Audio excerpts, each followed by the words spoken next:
in this tutorial, we'll be beginning to create the game. So we already have our ball class, our button class, our star class, and our timer class, as you can see up here in our tabs. So make sure you do have your project open, make sure you've got all your tabs.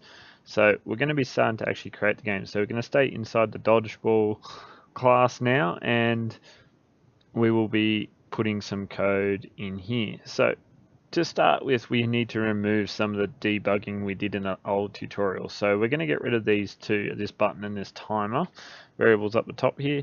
We're going to get rid of where we created them in setup. So we only have size left in setup. And in our void draw, we're going to get rid of everything except backgrounds. So we got a clean slate. We got nothing in basically than the basic setup we did in the first tutorial. So we've got it set up, size, draw, and background. So first thing we're going to do is we're going to set up a variable for our switch statement, and we're going to make an integer because it's simple. So we're going to go int menu, and we're going to make it equal to 0. So we're going to have 0, 1, and 2. So let's just put a comment in here, and we're just going to say 0 is main menu, 1 is going to be gameplay, and 2 is going to be end game. And we're just going to close off our extensive commenting here. So this variable is either going to be 0 for the main menu, 1 for the gameplay, or 2 for the end game. And we're going to use this variable inside a switch statement. So now to create the switch statement, we're going to go down to void draw, and underneath our background, just make sure we're underneath our background, we are going to write our case statement or switch statements. So we go switch, and we're going to put our variable in there, menu, closing bracket. All right, and to begin with, we need to open a circle bracket, close a circle bracket, and there we go. All right, so in here now, we are going to put our cases. So we need 3 cases. First case is going to be case space 0 colon. Then we're going to open up squiggly brackets and close squiggly brackets. And we're going to put break at the end of this squiggly bracket line. This is our first case. This case, we're going to put a comment here so we know what it is about, is the main menu.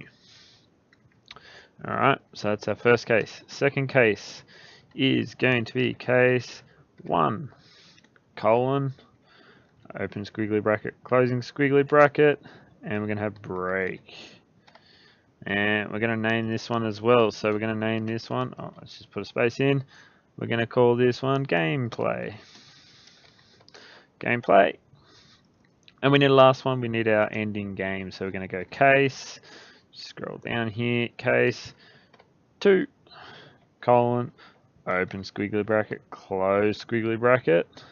So as you can see, we've got a lot of squiggly brackets here in a row. So we've got the side one for draw, the one for switch, and then our 3 sets of cases.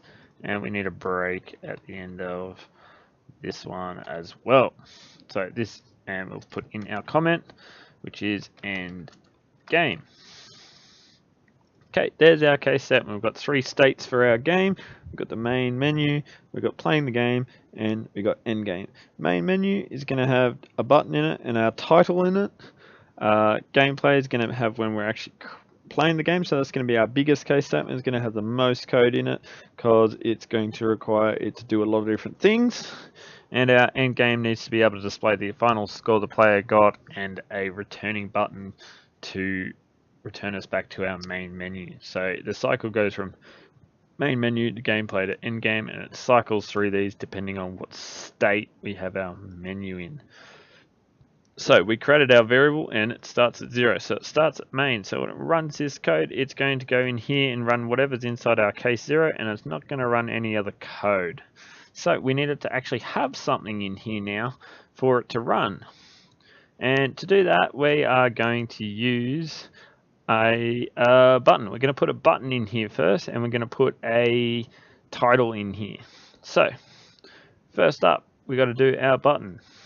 So what are we going to do? We are going to put some text in here. So text, and we're going to open up, and what's the game called? Dodge ball. Let's go ball. Dodge ball. There we go. And we need to have that inside commas. And now we need a position for it. So we want it in the middle of the screen. So how far is the screen? It's the width. So that's the width of the screen divided by 2. That'll get us halfway. And we're just going to set the down, let's say 100 points down. So we've got a bit of space from the top. Just remember our screen is 600 by 600. So now we're just going to play that, see what happens. Hopefully, it draws dodge ball. If I saw it, dodge ball correctly. There we go. It's displaying it there, and it's white at the moment. That's a pretty horrible color. So what do we need to do? And it's tiny small. Alright, so let's go ahead and fix that. So let's go put a fill in above it. This is going to change the color. I'm going to make mine black to start with. And our text is absolutely tiny. So we're going to go text size, and we're going to make it 30. So hopefully, make sure you got a semicolon at that underline. We're going to put that in, and hopefully, there we go, dodgeball. So it's set in the center, and it's coming across from it. Now, that's not actually in the center of the screen, so we need to align it. How do we do align again? We did it when we created a button. So let's go have a look at our button code. We had it in here somewhere. I think we did it when we rendered. See how we got text align equals center, center? We're going to do that here too. Text align equals center, which is all capitalized center. Make sure it comes up green. Alright, let's run the code again. So there's going to be a lot of checking to see if things are working. Dodgeball, there we go, it's working now. We've got it in the middle. We've got 100 from the top. It's in the middle of our screen. The size of the text is 30, and it's black. You can make it whatever color you want. You can make it a bigger size if you like, if that's too small. But that's the basic layout we're going to do. Alright, so we are displaying our text. Now we need to get a button in here so that we can move into the gameplay. So we need a start button. So we're going to create a new button. We've got our button class. We're going to create a button now. So right up the top of our code, underneath our menu, we've got our comments here. We've got a little space. So above void setup, we're going to put button, because that's our button class, and we're going to put a start button. And I've made the S and the B both capitalized. Excuse me. So this is our start button. Now we need to initialize our start button. Where do we initialize our buttons? We do it in the setup section. So we go to our void setup, and we're going to initialize this to a button. So we got our start button. And we're going to make it equal to a new button, and this is where we need to open up a bracket, and this is where we need to put in all those temporary variables. So we need an X, and we want X to be, where do we want X to be? We want it to be halfway through the screen, possibly. Maybe we do, maybe we don't. I'm going to go 250 just for an easy simple number, comma, how far down the screen do we want it? Well, we know our screen's 600, so I'm going to go 350, so a bit below center. And now, how wide do we want our box? I'm going to go 100. And how deep do we want our box? We're going to go 50 just to begin with. This is going to make it basic box size. The next variable we have is our text that we want actually to display on the button. So we're going to put in here our opening comment mark, and we're going to go start, and we're closing, so it should come up purple. At the moment it's coming up as a red line. That's just because we haven't finished writing the code.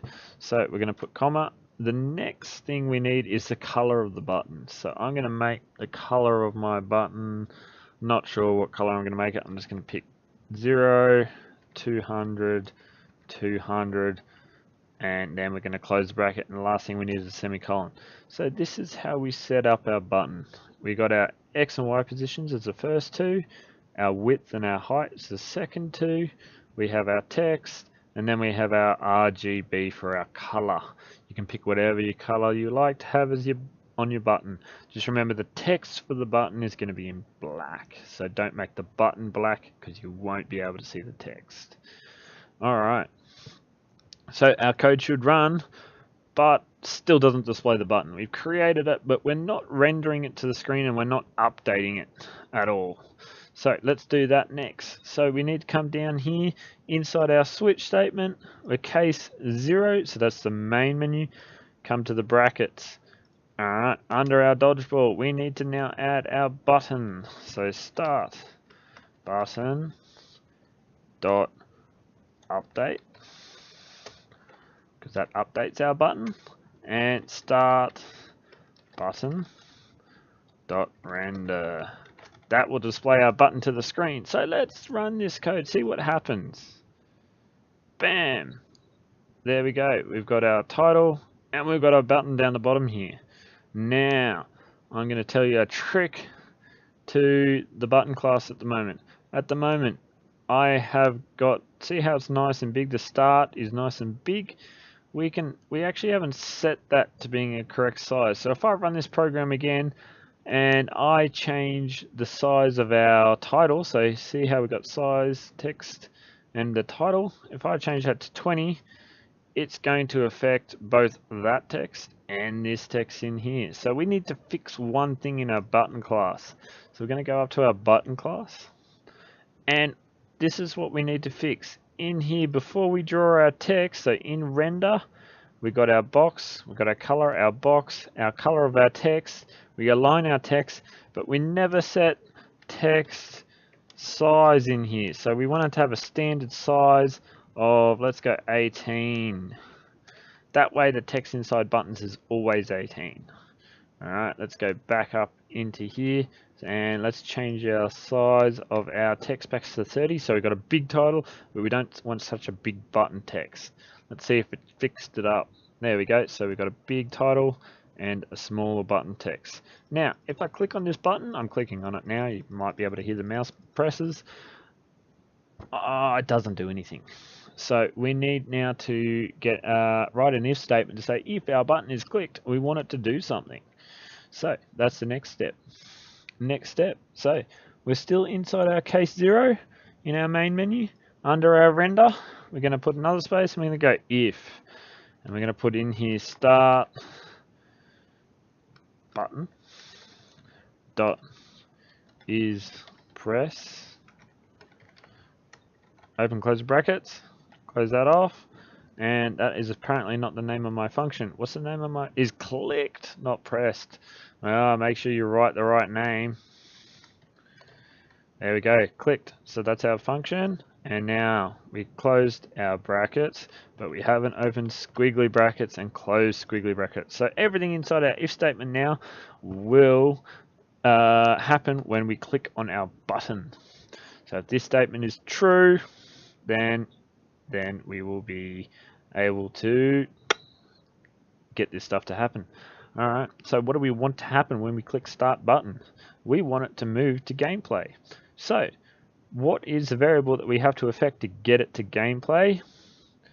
It's our menu, because that's what our switch is. So menu is equal to 1 now. So what's going to happen? When we run the program, it should come up with the menu. Let's run it, see what happens. It comes up with the menu. Now, if I click on the button, it goes and changes menu to 1. What's in 1? Case number 1 has nothing in it. Absolutely nothing in it. So, guess what's going to happen? Absolutely nothing.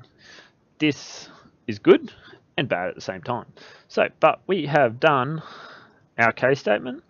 We have set up a button, we've set up a title, and we've got our button to move to the next stage. Alright, so what do we need to do now? We need to create something in our gameplay. So we're going to add something to our gameplay now, and we're going to create a ball that moves with the mouse. So what we're going to do is go back all the way up to the top. See our variables here? We're going to add another variable above the setup. Void setup's down here, above void setup. We're going to go and create a setting for the player size. So the player size is the size of the ball that we want the player to have. So we're going to go we're going to go int, because that's the variable type one, player size equals, what are we going to set it to? I'm going to set it to 100. That's a good size ball, 100 pixels. Alright, so this is what we're going to use when we create our ball. So scroll back down to our case 1 gameplay. So we need something in here now. We're going to add in an ellipse.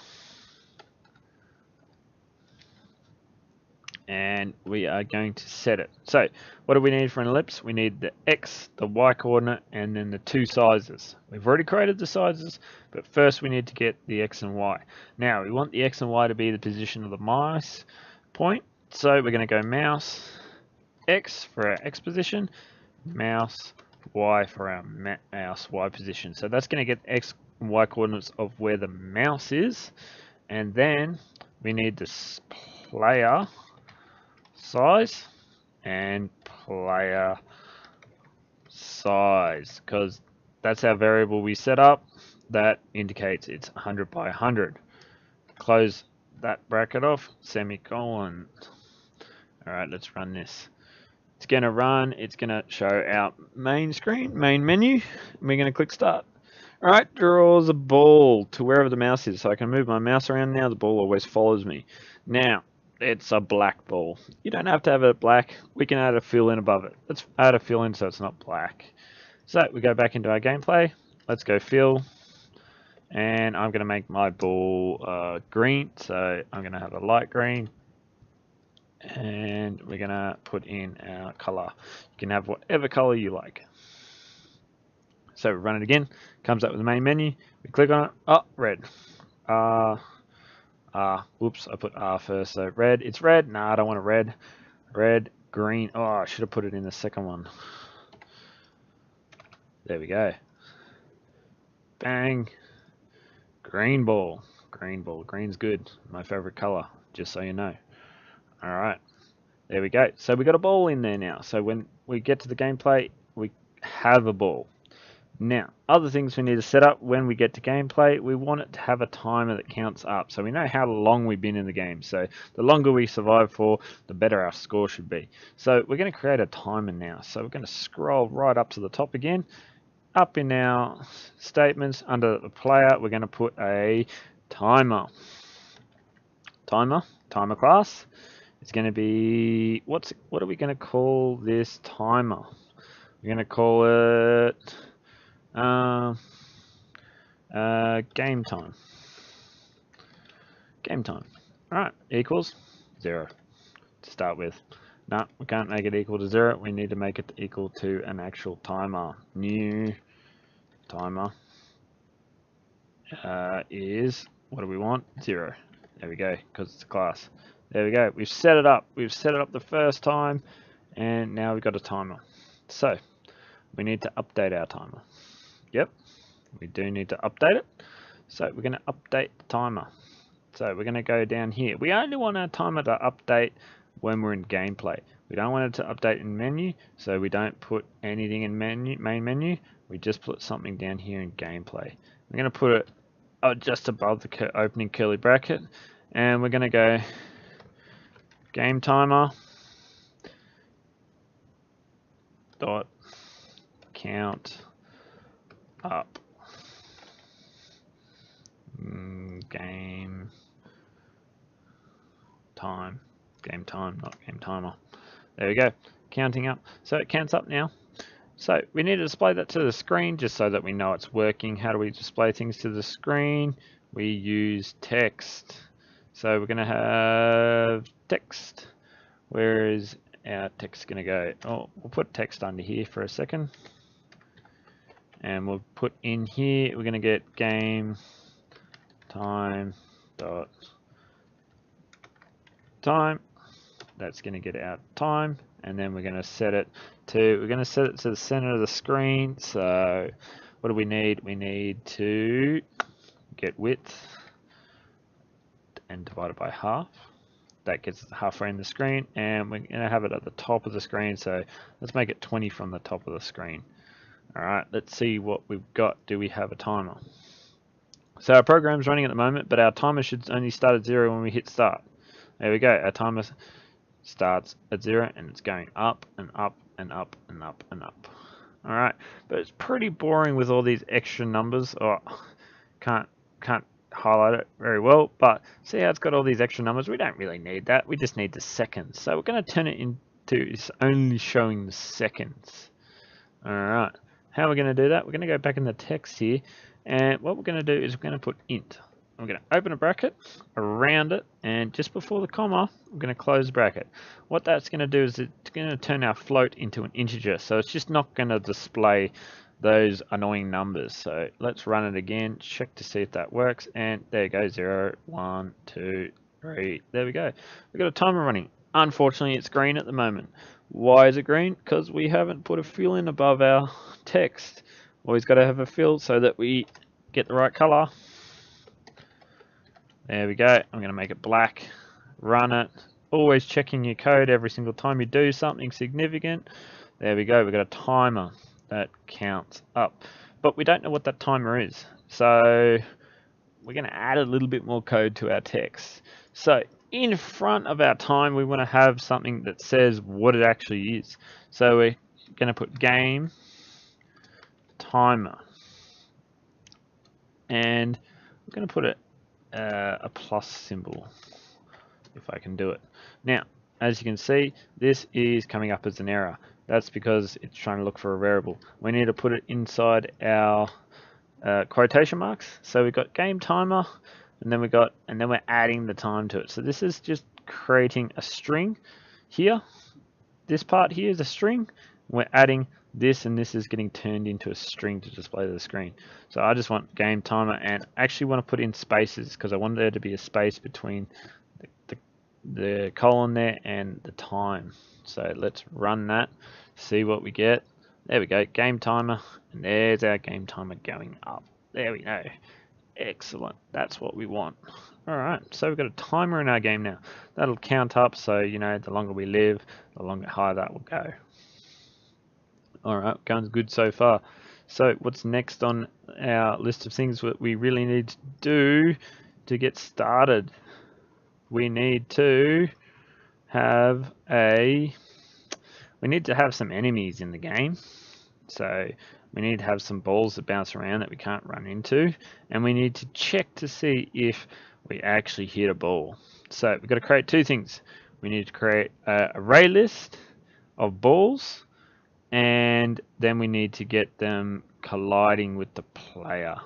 And these are the last two things we're going to do, and then it'll be in the next tutorial after that. So creating an array of balls, and then collision detection saying whether the game's over.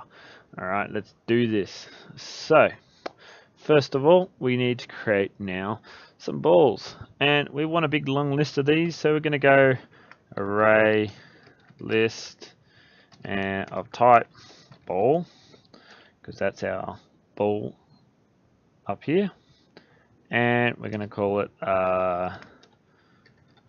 Dodgeballs. These are our Dodgeballs. These are the balls we want to dodge.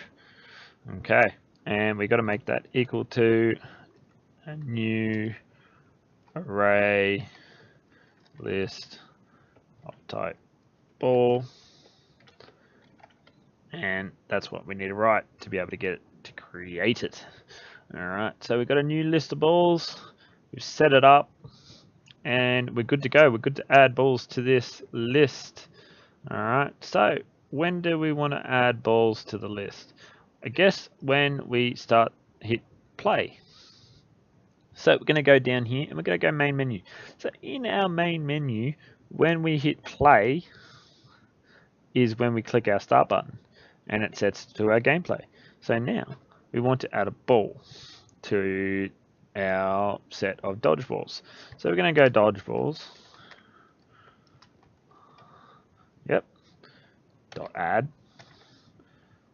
And then we're going to open up a new bracket and we're going to go new ball. And we're going to open up a bracket. So now we need our variables for our balls. So we need X and Y first. So in the game, we're going to create them so that they spawn from the top of the screen, but anywhere along the top of the screen. So from 0 to our width, we want to randomize that. So we're going to go random.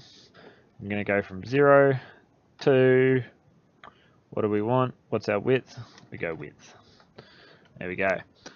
Now that's just our X. Now, while Y, we want them to start at the top of the screen. So where's the top of the screen? 0. We're going to have it come in a little bit from there. So we're going to go 10 down from the top.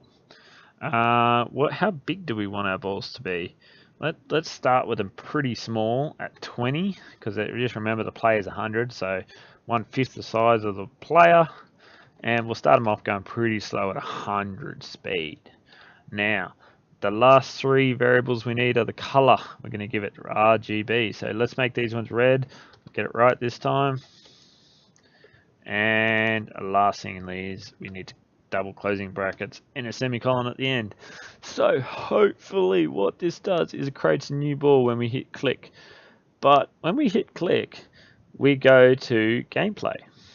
What's written in gameplay? We've got our timer updating, we're drawing some stuff to the screen, and we're drawing the player to the screen, but we're not drawing the dodgeballs to the screen, and we're not updating the dodgeballs. So in gameplay, we need to update and draw the dodgeballs to the screen.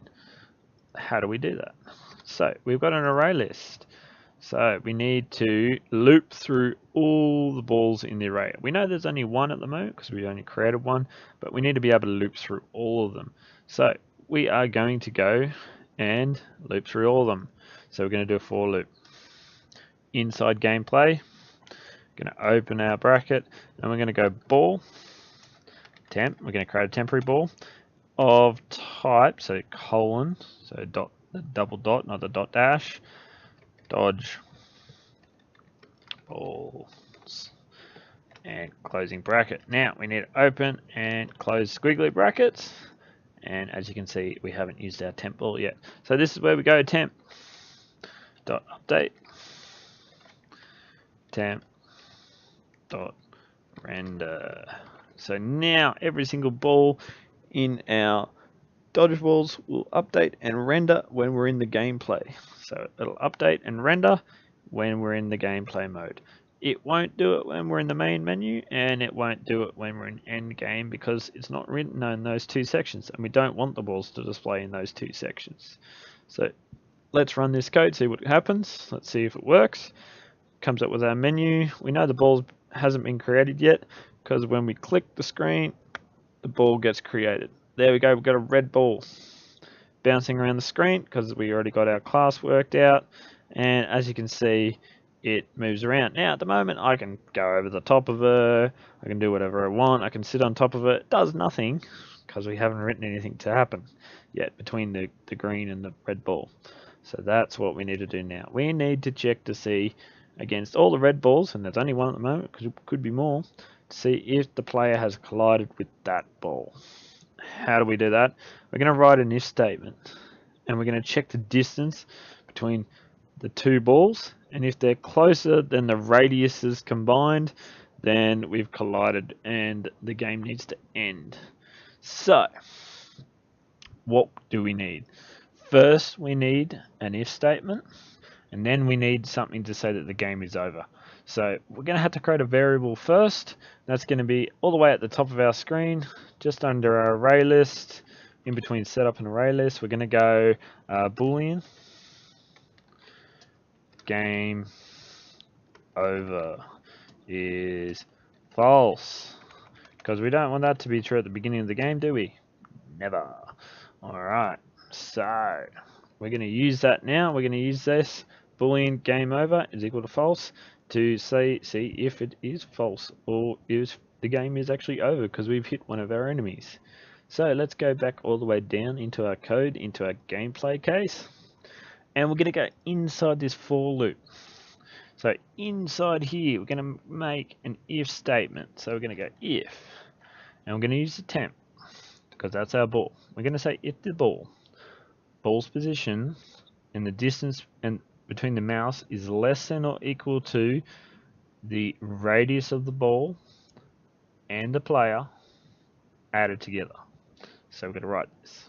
So temp dot position, that's getting the position of the temporary ball, dot distance. This is our distance formula. Now in here we need the other point that we're going to check it against, and that is the mouse point. So I've got to create a new p vector, and we're going to put inside here the mouse point, x, capital X, and mouse point y, capital Y. And we're going to close that bracket off. So that is getting, and another closing bracket. So that is what that is doing at the moment, is getting the ball's position and the mouse's position and figuring out the distance between the two. Now we want that distance to, if we run into it, it's going to be less than or equal to what distance? The radius of the ball, enemy ball, and the radius of the player's ball.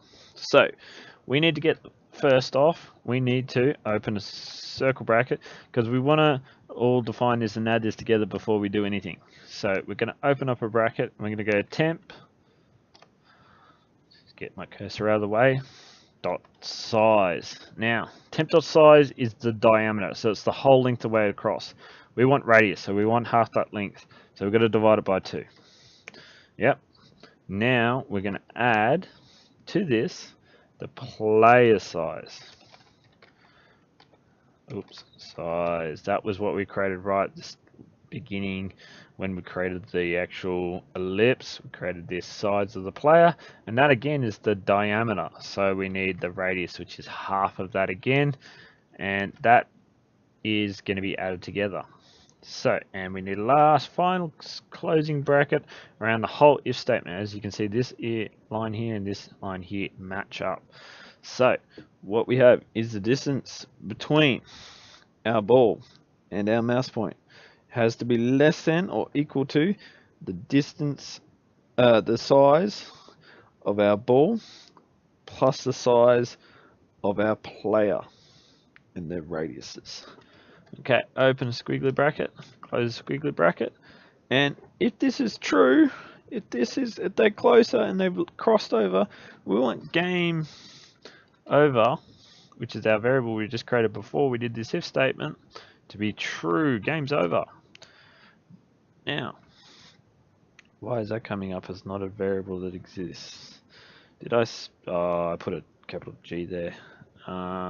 Let's leave the capital G there. Let's change it down here. So this is going to be capital G. There we go. Variable names are case sensitive. So we're going to say that this is true. Now let's run this. See what happens. We hit start. There's a ball there. Now if I cross this, that statement we just wrote became true, but nothing happens. It's just a variable that says it's true. We need something to actually happen then, if it's true. So we're going to add one more line of code. Well, one more if statement. So outside of the ball, we don't need to be inside the ball anymore. We are going to change it. Alright. We are going to put it right at the top because it's one of the first things we want to check. We're going to check this right at the beginning of when we start our game. If the game's over, we just want the game to be over. Alright, so we're going to have a if statement that says if game, capitalize it, game over is equal to true, open squiggly bracket, close squiggly bracket. What are we going to have happen? The menu, our variable for our case, is going to change to 2, which is our end case. This is our end case. It's going to become this. So we're going to go menu is equal to 2. Alright, let's see what happens. play, start. Cool. So we've got our timer going up. Alright, so if we get close enough, bang! As soon as they collided, they cross, it swapped to game over. Guess what's in game over? Absolutely nothing. We haven't written anything in game over yet. So let's just write one thing in game over just so we know it's working. And then this will be it for the tutorial. Alright, what are we going to write in here?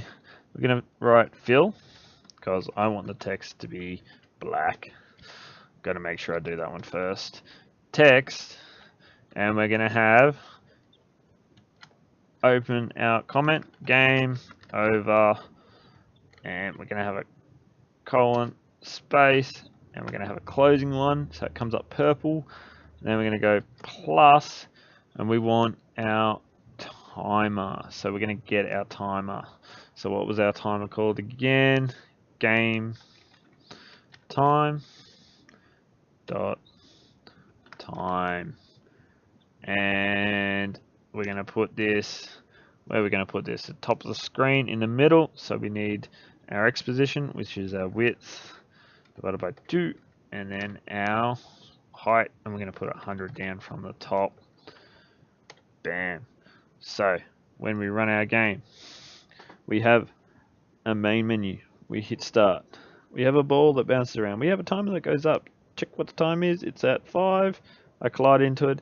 Comes up with my time. Of course, it's going to put in all the milliseconds and hundredths of the seconds and thousands of the seconds. We can change that, but maybe we'll do that later on in the next tutorial. Alright, so we've got our 3 states working. At the moment, our game just stops here. We can't do anything from this point. We don't have a method of getting back to our main menu, but in the next tutorial, that's what we're going to begin with, getting back to our main menu and having the game run again. Alright, so that's it for this tutorial.